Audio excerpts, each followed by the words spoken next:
thousands of people protesting across the country for their right to health care and against outlawing abortion.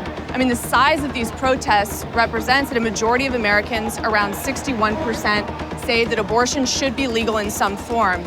What many people fear right now is that the Supreme Court will overturn Roe v. Wade, which protected women's right to abortion for the last 50 years.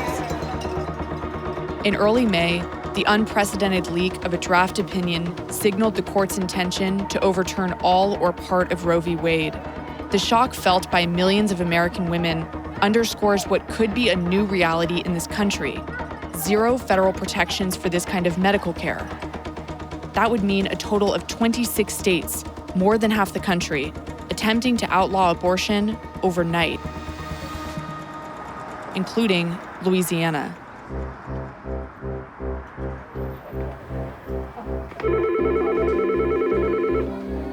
Hope Medical, how may I help you? No, ma'am, unfortunately, we are fully booked. There may be protesters out on the sidewalk when you arrive. If you see them, just ignore them and come into the clinic. Yes, you can come here. Unfortunately, we're fully booked right now, but it's taking anywhere from 1 to 2 weeks for us to reach out. Hope Medical Group for Women is the last place to terminate a pregnancy in Louisiana.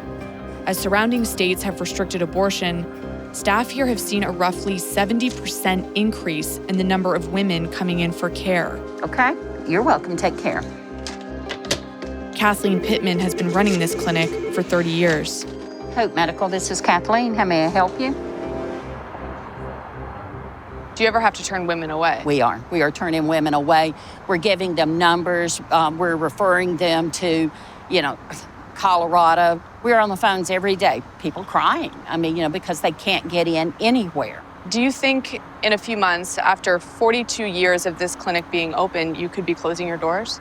It's a distinct possibility, yes. I'm very afraid of that, yes. 1 in 4 American women will have an abortion in their lifetime. The women we spoke with asked to remain anonymous.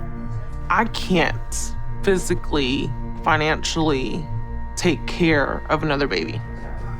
This single mother of 4, who works more than 70 hours a week as a home nurse, drove 3 hours from Texas to get to this clinic. I don't know what I'm gonna do to maintain this baby. You're at your limits. I'm at my limits. I'm already a mother, so I know it's really hard. Financially, I'm not where I want to be, and I don't think I'll be able to take care of another child, so I wouldn't want to bring a child into this world that I couldn't take care of. To perform abortion violence on defenseless babies is unthinkable. Abortion is murder. We're going to sign every piece of pro-life legislation that hits our desk. Anti-abortion lawmakers have already introduced 546 bills this year.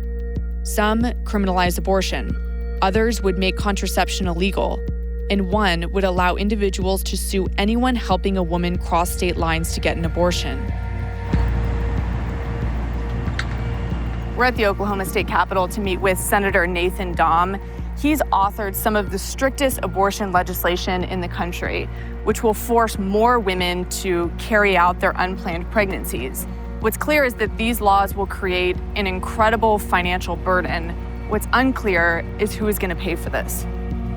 Dahm has been pushing to completely outlaw abortion, including in cases of rape or incest, since 2016. His most recent law makes it a felony for doctors to even attempt an abortion. They could face up to 10 years in prison and a $100,000 fine.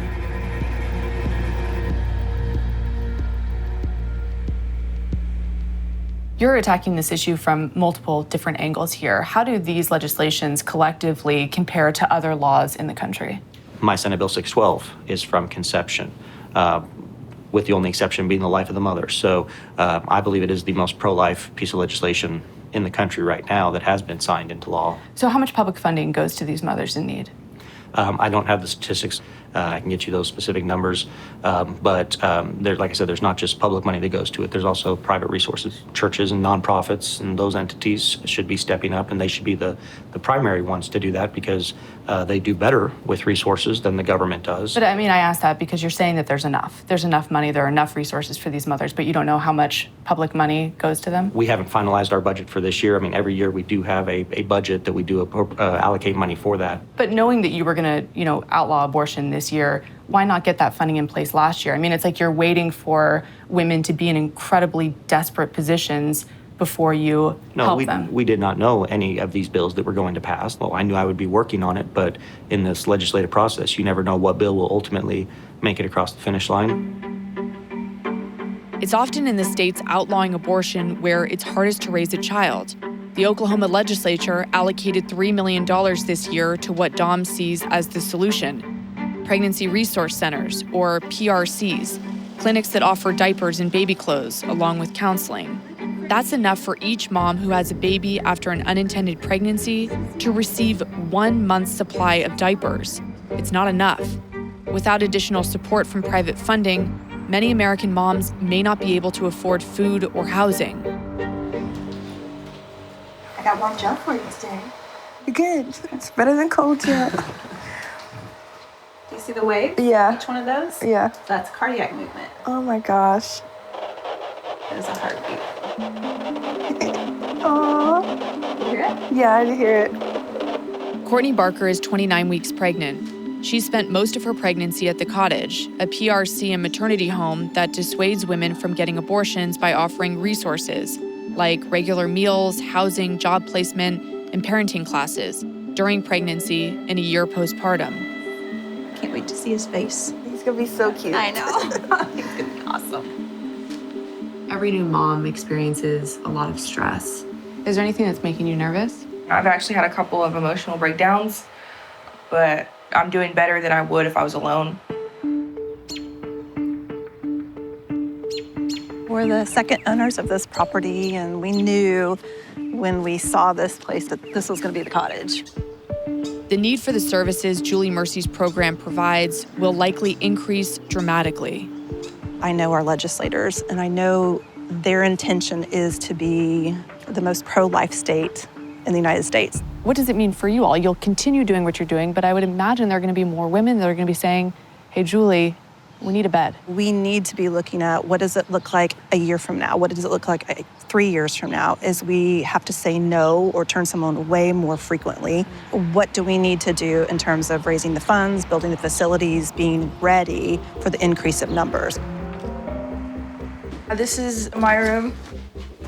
I made a little place and put stuff everywhere. Does anyone live with you in here now? Not right now. Are these clothes for your little one? Yeah, this is probably his first home outfit. I think it would be cute. In addition to the stress of her unplanned pregnancy, Courtney recently hit rock bottom. Unemployed, homeless, and struggling with addiction. She's now in recovery. What was it like when you found out you were pregnant? It was really exciting, and then it became more about what am I gonna do to be self-supporting. When you learned you were pregnant, was there any part of you that considered terminating the pregnancy? Actually, there was. I mean, it's always been an idea, but I was really more looking at adoption. I was like sleeping on a park bench a year ago, 6 months ago, and I want to be a soccer mom all of a sudden. Like, mentally, that doesn't make sense to me. So there's just a lot of emotional preparations. If you didn't have help from these organizations, where would you be? I would be in a really bad place, to be honest. Should this law take effect, thousands of women may be forced to give birth. On average, the Cottage serves just 10 women a month. While important, it's a drop in the bucket. As women bear the trauma of this public health crisis, researchers say the economy will also feel a shock. The Institute for Women's Policy Research found that state laws, like those in Oklahoma, cost the country $105 billion annually due to women leaving the workforce, reduced earnings, and time away from work. If these laws were lifted, an additional 505,000 women would enter the labor force and earn about $3 billion per year in taxable income. The economic effect is striking. I think if you don't know anyone who's had an abortion, it's because nobody's told you that they've had an abortion. And it's across all socioeconomic groups. Dr. Diana Green Foster led the largest study to date on the impact access to abortion has on people's lives.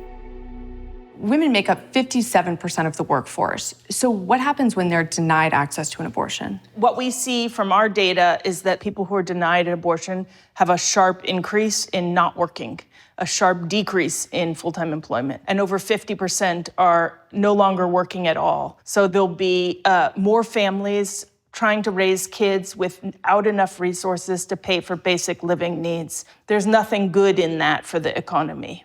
36 million women live in the 26 states that will likely outlaw abortion.